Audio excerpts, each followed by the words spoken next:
आज हम स्टार्ट करेंगे एडवेंट ऑफ यूरोपियंस। क्यों आए यूरोपियंस इंडिया, वो सारी बातें आज की जाएंगी। तो मॉडर्न इंडिया का chapter number 1, modern India history.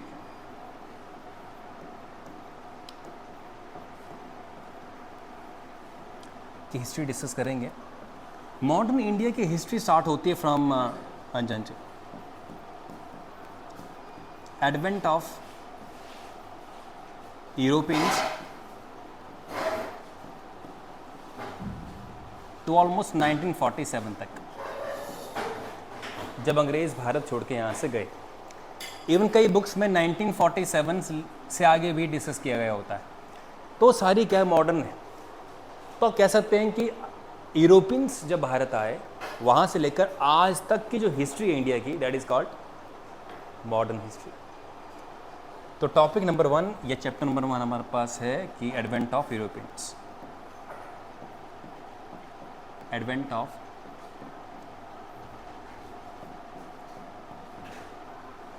European, जिसे हिंदी में कहते हैं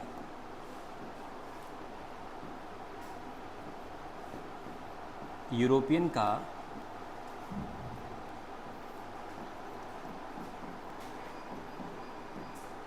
भारत में आना। तो यूरोपियंस भारत क्यों आए? ऐसा इंडिया में क्या था? अच्छा, आपके अकॉर्डिंग इंडिया एक पुअर कंट्री थी या रिच कंट्री थी?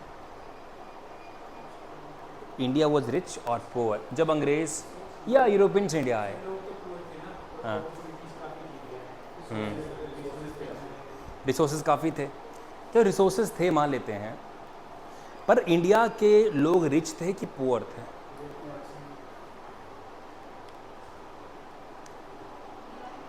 हाँ जी।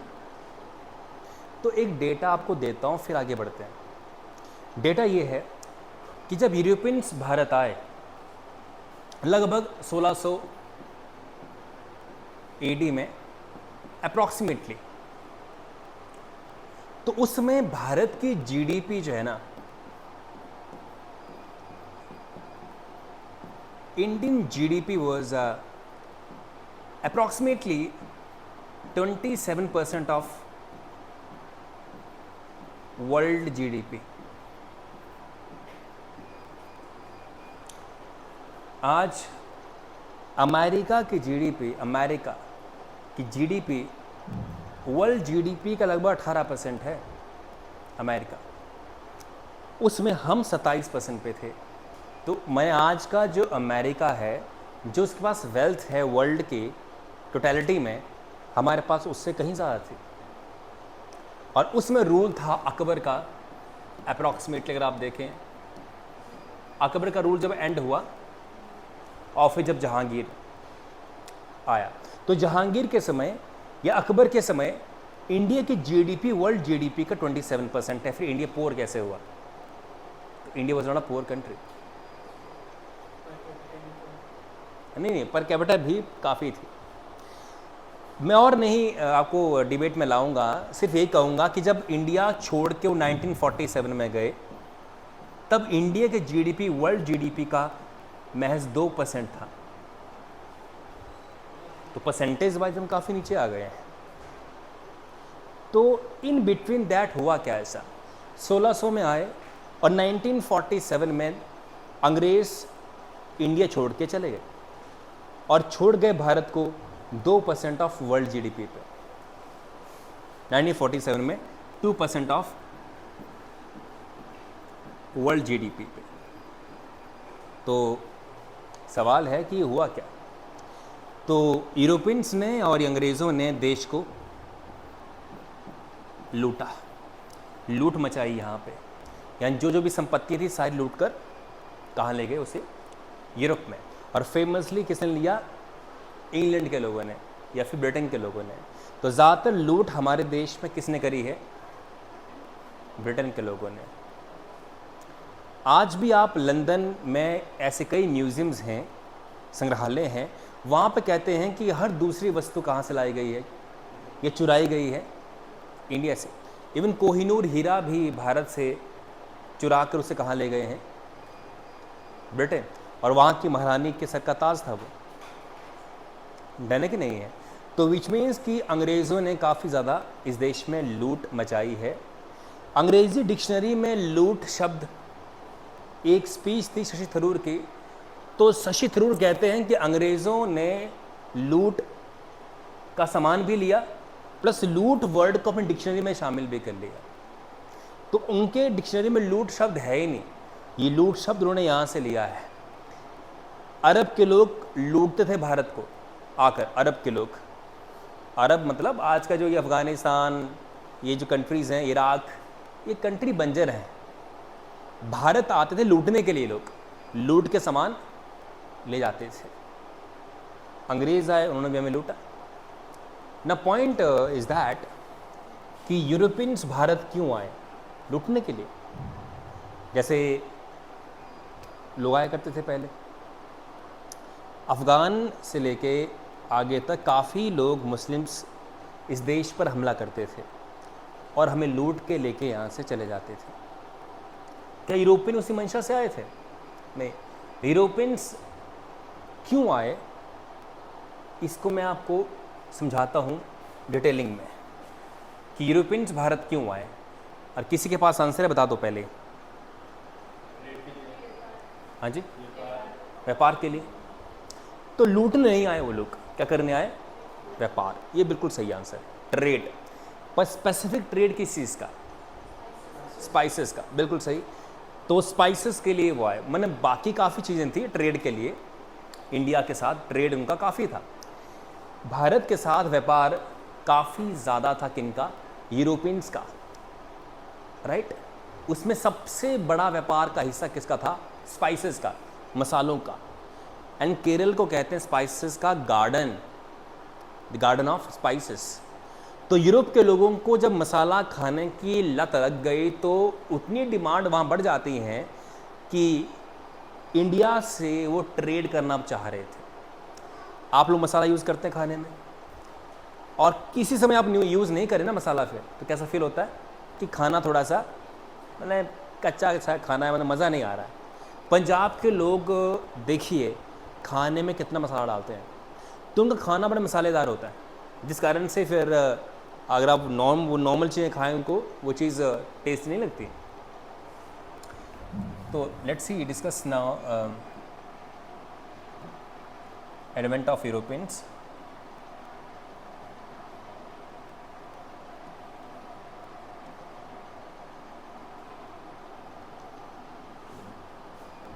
देखिए ये मैप है, दिस इज इंडिया।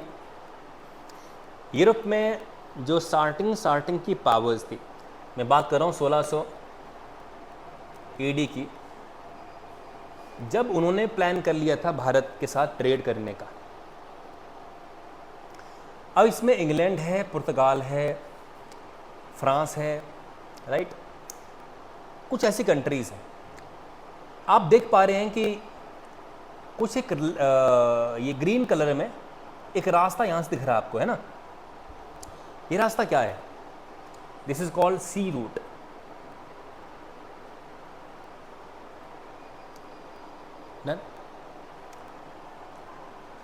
एक्चुअली में इंडिया का जो व्यापार यूरोप के साथ था वो थ्रू लैंड था। थ्रू क्या था? लैंड। तो घोड़ों पर सामान रखकर यहाँ से वहाँ पहुँचाया जाता था। पर बीच में कुछ देश आते थे, जैसे टर्की है, और भी काफ़ी मुस्लिम देश। इंडिया से सामान लेके जाना है तो आपको किन के रास्ते लेके जाना है? अरब के देशों के रास्ते। एक बात, अब ये देश जो थे ना, अरब के देश, यहाँ पर लुटेरे बहुत ज़्यादा थे। लुटेरे बहुत ज़्यादा थे। वैसे भी जहाँ पर रोज़ सामान का आना जाना होगा, लुटेरे तो वहाँ आएंगे है कि नहीं है भाई? सीधी सी बात है, जहाँ संपत्ति ज़्यादा वहाँ लुटेरे ज़्यादा होंगे। अगर आपसे मैं कहूँ कि आपके पास, अगर आपको लगे, अच्छा आपसे अगर पूछूँ मैं, जो लोग रिच हैं उनको धमकियाँ आती हैं कि नहीं आती होंगी? कि इतना पैसा दो, ये कर देंगे, वो कर देंगे। ट्रुथ है कि नहीं है? तो मुंबई में या दिल्ली में जो रिच लोग हैं उनको धमकियाँ आती हैं, इतना पैसा दो, नहीं तो आपके बच्चे फलने स्कूल में पढ़ते हैं, हम उनको मार देंगे। ये डराते हैं उनको इस तरह से, और कई बार उनका पीछा करते हैं गाड़ियों से डराने के लिए, इतना पैसा दो। बीच में जहाँ संपत्ति होगी, जहाँ पैसा होगा, वहाँ ही लुटेरे नज़र रखेंगे। ट्रूथ है कि नहीं है? सो इसलिए जहाँ संपत्तियाँ ज़्यादा वहाँ लूट ज़्यादा। और आपको मैंने एक दिन क्लास में समझाया था कि नक्सलवादी एक्टिविटी ज़्यादातर ऐसे क्षेत्रों में क्यों है जहाँ माइनिंग होती है, जहाँ खदानें हैं। जहाँ माइनिंग होती है ना, वहाँ बहुत संपत्ति होती है। अरे ज़मीन के नीचे में कुदरत ने आपको ज़ीरो में दे दिया सब कुछ ही। और आप खदान देखते हैं, कोयले की खदान हो, एक खदान हो सोने के, खुदाई करने पर नेचर के अंदर जो कुछ भी आप निकाल रहे हैं वहाँ से, विच मीन्स मच मनी। तो उस इलाके में नक्सलवादी फिर ऐसा करते हैं। तो जहाँ संपत्ति काफ़ी ज़्यादा होती है वहीं लुटेरे आया करते हैं। तो इस इलाके से जब माल लेकर जाया करते थे तो रास्ते में लुटेरे बहुत हमला करते थे, और ये लुटेरे कहीं नहीं से आते थे। They were coming from the Arab, इन देशों से ये लोग आते थे।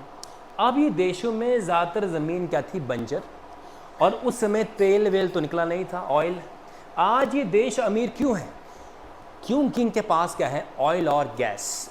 उस टाइम पर ना गाड़ियाँ थी, ना कोई ट्रक और ना कोई बस, ना कोई स्कूटर, ना कोई कार, कुछ नहीं था उस समय पे, ना ट्रेन थी। तो गैस और ऑयल का भी आविष्कार नहीं हुआ था।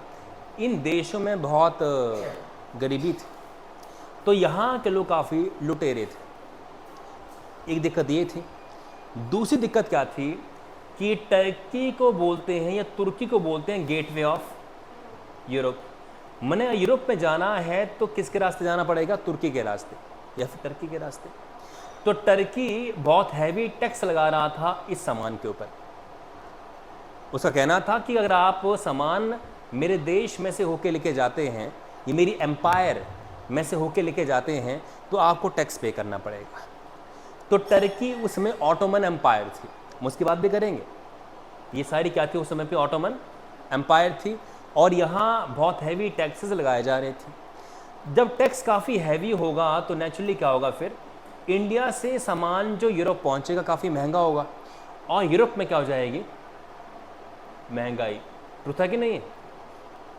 आई रिपीट अगेन कि अगर यहाँ काफ़ी हैवी एंट्री टैक्स होगा, अगर यहाँ काफ़ी हैवी क्या होगा? एंट्री टैक्स, तो जो सामान इंडिया से सस्ता आ जा रहा है वो यहाँ पहुँचते पहुँचते महंगा हो जाता था। जो इंडिया का सामान सस्ता आया वो यहाँ से पहुँचते पहुँचते काफ़ी महंगा होता था। Reason are two. One is कि लैंड रूट से घोड़ों पे भरकर सामान लेके जाएंगे, कैरेज बहुत पड़ेगा। कैरेज आप खुद जानते हैं, अगर आपके घर तक रोड नहीं पहुंची है और घोड़ों से सामान लाना पड़े तो कैरेज बहुत पड़ जाता है। एक तो ये था। दूसरा क्या था? हैवी टैक्सेस, जिस कारण 10 रुपये की चीज़ वहाँ पहुँची 50 रुपये की हो जाएगी। महंगाई वहाँ पे काफ़ी हो रही थी, और आहिस्ता आहिस्ता इंडिया के जो केरल के जो स्पाइसेस थे उनकी डिमांड काफ़ी बढ़ रही थी, और वो वहाँ काफ़ी महंगे मिल रहे थे। तो यूरोप का जो आम आदमी था उसे गर्मी महसूस हो रही थी, किसकी? महंगाई की। जबकि वहाँ ठंड होती है तो उसे गर्मी महसूस हो रही थी। इसलिए उन्हें ऐसा लगा कि इनका कुछ इलाज किया जाए, अरब देशों का इलाज किया जाए कि इंडिया और हमारे बीच में ये साले क्या कर रहे हैं। मैंने इनका ये कहना था कि कर क्या रहे हैं हमारे बीच में, इनको यहाँ से बाहर करते हैं। तो बाहर कैसे करें? इंडिया जाने का रास्ता कोई है ही नहीं इसके अलावा। तो 1498 में वास्को डिगामा ने रास्ता खोजा था इंडिया का। किस रास्ते? सी के रास्ते, और बॉयकॉट करने का डिसीजन लिया कि इनको, अरब के देशों को, अब लगाओ टैक्स, सारा माल इस रास्ते लेके आएंगे। तो ये था वो सी रूट। पुर्तगाल से वो निकला था, ही वॉज पोर्टुगीज। पुर्तगाल से निकला इस रास्ते, ये रास्ते, और इसे केप ऑफ गुड होप कहते हैं, जो टिप है यहाँ की अफ्रीका की। ये कौन सा कॉन्टिनेंट है? अफ्रीका। ये है एशिया, और ये है, और वो अमेरिका है। तो यूरोप कैसे जा रहा है, यहाँ से होते हुए अफ्रीका का टिप नीचे, यहाँ से होते हुए फिर इंडिया। तो अब सारा सामान किस रास्ते आएगा, समुद्री रास्ते। तो उस समय पे शिप्स बन गई थी, शिप इन्वेंट हो गई थी, समुद्री जहाज़। तो अब समुद्र के रास्ते वहाँ पहुँच रहे थे। तो कई लोग ये समझते हैं कि भारत की खोज किसने की है, वास्को डिगामा ने। वास्को डिगामा 1498 में भारत आया, उसने कैसे खोज की होगी भारत की? तो उसने भारत की खोज नहीं करी, उसने भारत पहुंचने के रास्ते की खोज की है, समुद्री रास्ते की। तो उसने भारत को पहुंचने वाले समुद्री रास्ते की खोज की थी, ना कि भारत की खोज की थी। वैसे भी खोज तो ना होती है भारत किसी कंट्री की। जैसे मान लो मैं किसी गांव पहुंच जाऊं यहाँ से घूमता हुआ और मैंने उनकी खोज कर दी, ये कोई तुक है? वो मारेंगे मेरे को पकड़ कर, तू कौन होता खोजने वाला में, राइट? तो इस तरीके से कई बार आप किसी बुक में पढ़ते और बोलते हैं कि इंडिया किसने खोजा था। इंडिया नहीं खोजा था, इंडिया पहुंचने वाला रास्ता खोजा था। इन्वेंट किया था किसने? वास्को डिगामा ने। तो आई मेंशन 2-3 पॉइंट्स कि चूंकि यहाँ से यहाँ तक पहुँचने में एक तो लुटेरे थे, दूसरा हैवी टैक्स, तीसरा कैरेज बहुत पड़ता था वहाँ तक पहुँचने का, घोड़ों पर लाद लाद का सामान वहाँ पहुँचाते थे। टैक्स की बड़ी समस्या थी वहाँ पे, हैवी टैक्स लगा रहे थे वो लोग। तो समुद्री जहाज़ जब बन गए तो पुर्तगाल की सरकार ने कहा, एक व्यक्ति को नाम उसका था वास्को डिगामा, कि तुम जाओ और रास्ते को खोज के लेके आओ। एक पुर्तगाल से वो था और स्पेन से था कोलंबस। कोलंबस को भी इंडिया भेजा गया था, 2 लोग थे, कोलंबस और वास्को डिगामा। स्पेन ने भेजा कोलंबस को, वास्को डिगामा को भेजा पुर्तगाल ने, क्योंकि उस समय की बड़ी एम्पायर थी पोर्टुगीज़ एंड स्पेनिश एम्पायर। बड़ी एम्पायर थी उस समय की, बहुत डेवलप्ड थी ये। और आपने अखिलीस का नाम सुना है, अखिलीस मूवी देखी आपने? अखिलीस देखिए, ब्रैड पिट उसमें हीरो है और अखिलीस, चलिए छोड़िए, ट्रॉय, आई थिंक वो ट्रॉय है, जो भी है। तो जो भी है, मगर पुर्तगाल और स्पेन बहुत ही पावरफुल एम्पायर थी उस समय पे। तो इन दोनों को ट्रेड करना था किसके साथ? इंडिया के साथ। और इन दोनों ने अपने बेहतरीन नावक, बेहतरीन कैप्टन शिप के, वास्को डिगामा फ्रॉम पुर्तगाल और कोलंबस फ्रॉम स्पेन, इंडिया भेजे। जो वास्को डिगामा था उसके साथ एक गुजराती व्यापारी था। तो कहते हैं उसकी सहायता से उसने, मतलब Vasco da Gama was smart, very intelligent, मगर कहते हैं गुजरात का व्यापारी था, उसने उसकी हेल्प करी थी रास्ता बताने में कि यहाँ जाओ, ऐसे जाओ, ऐसे जाओ। तो वो वास्को डिगामा सही रास्ते कहाँ पहुँच गया? इंडिया। पर कोलंबस रास्ता भूल गया और यहाँ से उसने इधर ना आकर यहाँ चला गया और पहुँच गया अमेरिका। और उसने गुणगान कर दिया कि मैंने भारत की खोज कर ली है, इंडिया मैंने इन्वेंट कर लिया है। तो ये कैसे कह रहा है, किस भरोसे पे कह रहा है कि मैंने इंडिया इन्वेंट कर लिया? वो तो अमेरिका में चला गया है। तो उस ज़माने में अमेरिका में कुछ नहीं था, घास फूस थी, लोग बहुत अंडर डेवलप्ड थे। America was land of tribals. जैसे इंडिया में ट्राइबल थे ना लोग उस समय पे, खास लोग, वैसे America was called land of tribals. America में जो लोग जिन्होंने डेवलप किया अमेरिका को, वो बाहर के लोग हैं सारे। That is why America is called land of migrants. America is called land of migrants क्योंकि अमेरिका को आज अमेरिका, द पावरफुल अमेरिका, किसने बनाया है? प्रवासियों ने, जो बाहर से, यहाँ से आए, यहाँ से आए, यहाँ से आए, बाहर से आए हैं।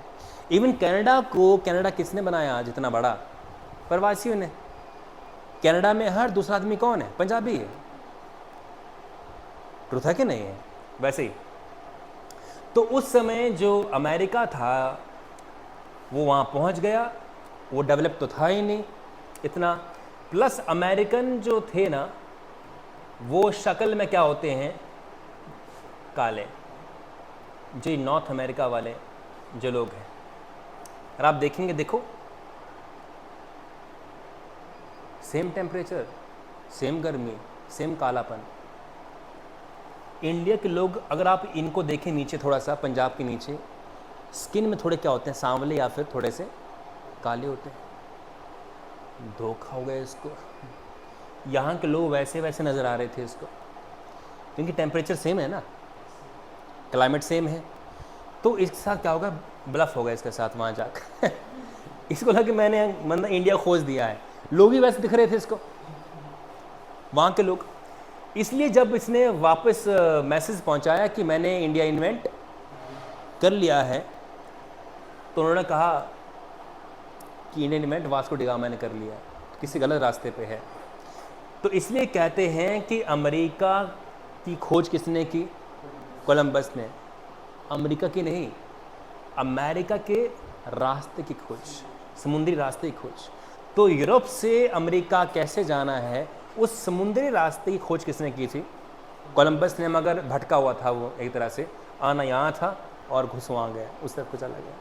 इसलिए वहाँ के जो इंडिजिनस पीपल हैं, व्हाट इज इंडिजिनस, वहाँ के ओरिजिनल लोग, उनको बोलते हैं इंडियंस। कमाल है नहीं। वहाँ का जो रियल आदमी, रियल मतलब वहाँ के जो ओरिजिनल इनहेबिटेंट है। व्हाट इज़ ओरिजिनल, मैंने वहीं के थे, वो बाहर से कहीं से नहीं आए हैं। मैंने पहले कह दिया अमेरिका किन से बना है, प्रवासियों से जो बाहर से आए हैं। तो जो अमेरिका के ओरिजिनल लोग हैं वो थोड़े से क्या स्किन में ब्लैक होते हैं, उन्हें कहा जाता है red Indians. And the credit goes to Columbus, red Indians, आज उनको ऐसा बोल देते हैं। तो समुद्री रास्ता खोज दिया किसने, कोलंबस ने, राइट। कुछ बात आपको समझ आई क्या? आइए नोट्स बनाते हैं फटाफट से।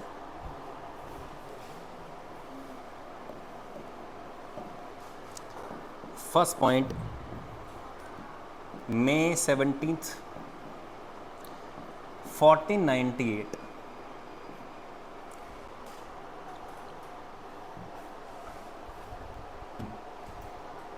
इस तारीख को वास्को डी गामा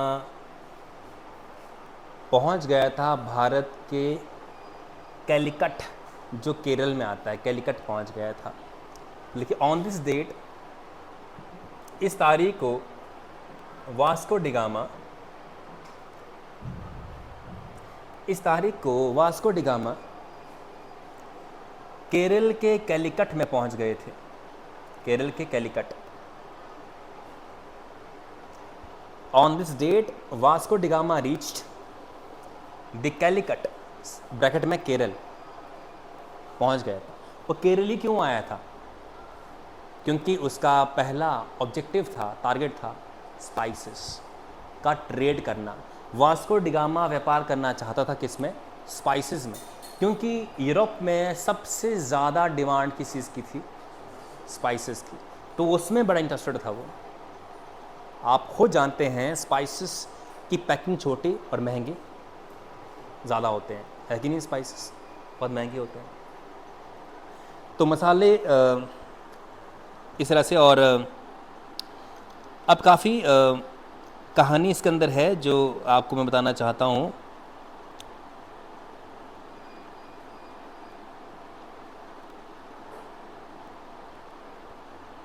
नाउ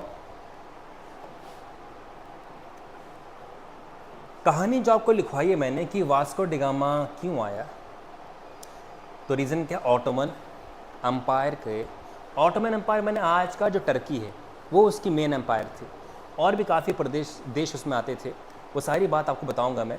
पर नेक्स्ट पॉइंट लिखने से पहले, क्या आपने इसको देख लिया यहाँ से?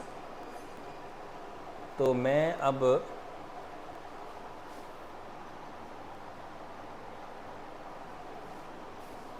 let me throw you another picture,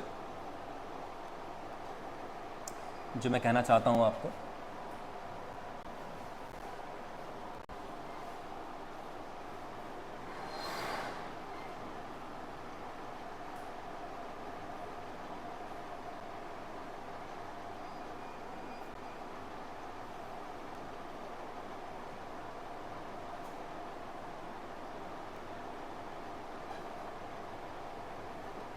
आपको दिख रही है?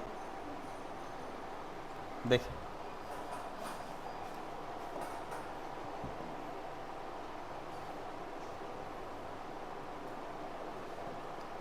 देखिए ये ऑटोमन एम्पायर है। ऑटोमन एम्पायर इस कलर के अंदर है। इंडिया हुआ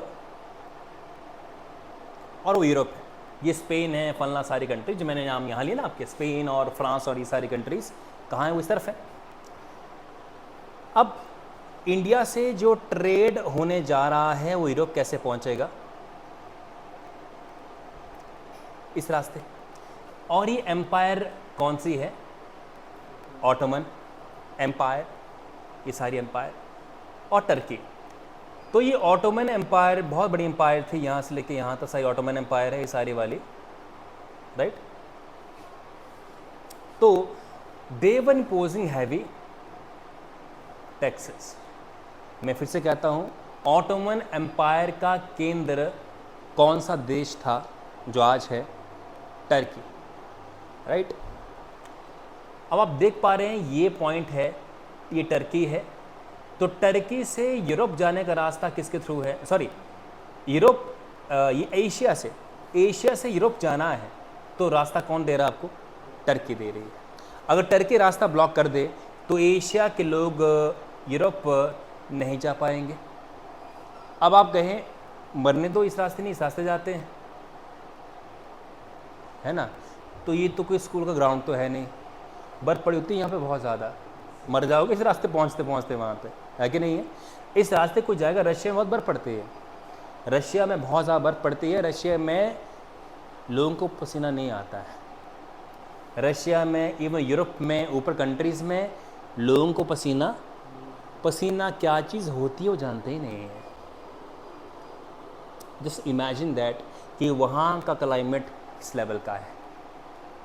धूप प्रॉपर तरीके से तो आती नहीं है। तो यहाँ बहुत बर्फ़ पड़ी होती है, इस रास्ते आप वहाँ जा नहीं सकते।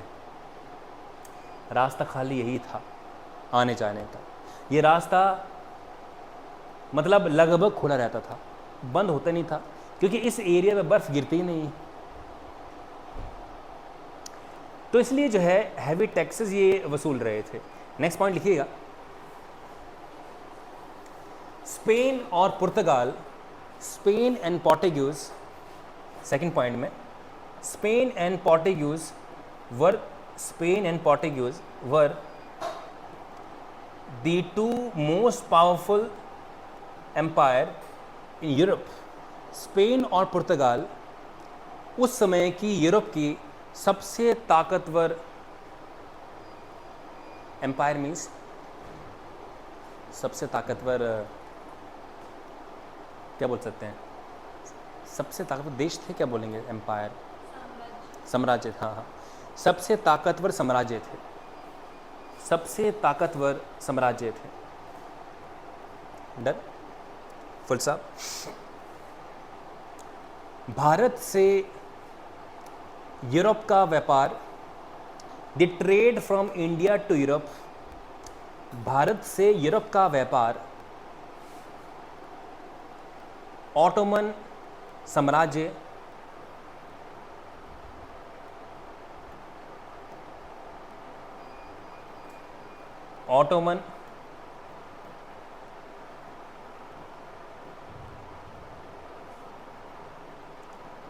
ऑटोमन साम्राज्य के थ्रू हुआ करता था। The trade from India to Europe was carried through Ottoman Empire.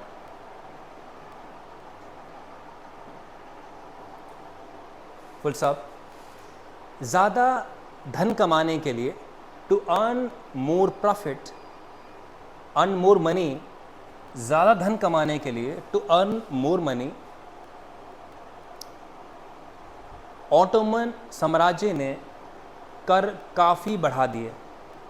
Ottoman empire increase taxes to very high level. Ottoman साम्राज्य ने कर काफ़ी बढ़ा दिए। ऑटोमन उसमें की एम्पायर थी, ऑटोमन उसमें की एम्पायर, जैसे कि भारत जैसे एक देश है, हिमाचल एक देश है, वैसे वैसे तो ऑटोमन उसमें की एक एम्पायर थी।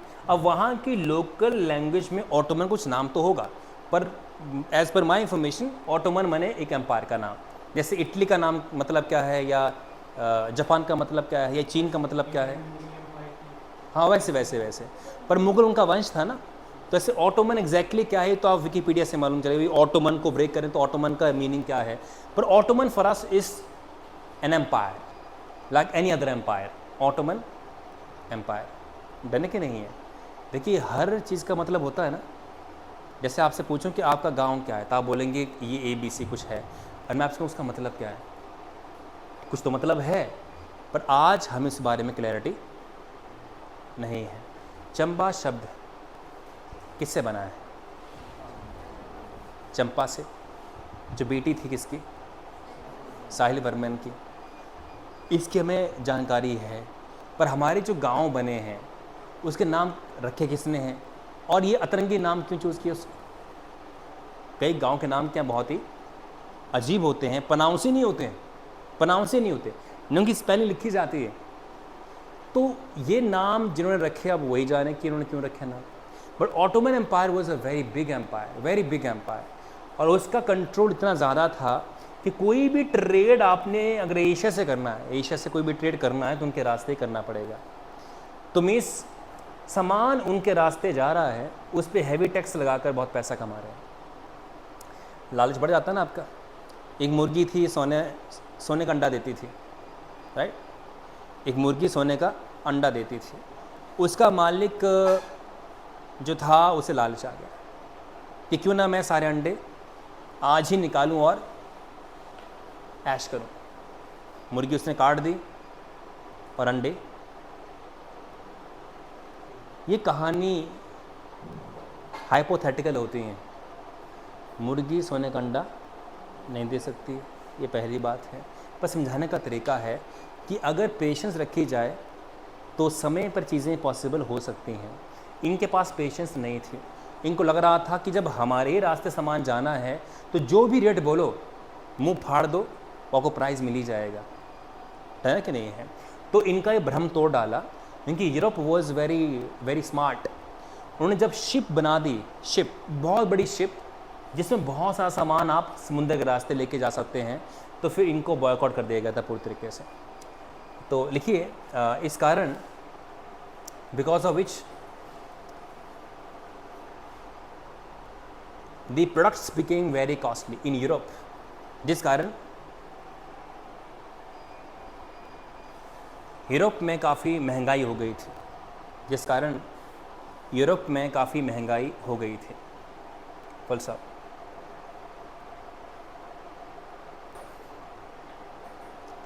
अगले पॉइंट में 1498 के आते आते till 1498 the ships were invented in Europe। 1498 तक यूरोप के अंदर पानी के जहाज बन चुके थे। इसलिए that's why Portuguese and Spain empire sent, इसलिए पुर्तगाल और स्पेन के साम्राज्य ने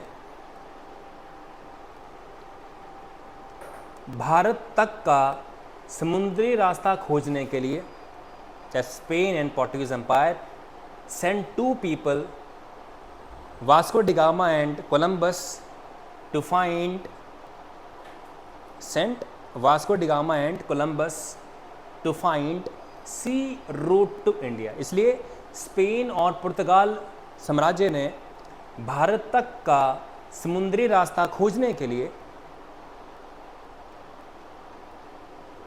वास्को डिगामा और कोलंबस को भेजा। अब आप जानते हैं सारी बात कि कोलंबस नहीं आ पाया था, कोलंबस वहाँ चला गया था और वास्को डिगामा सही रास्ते इंडिया पहुँच गया था। आगे वाली बातें सारी कल की क्लास में निपटाते हैं।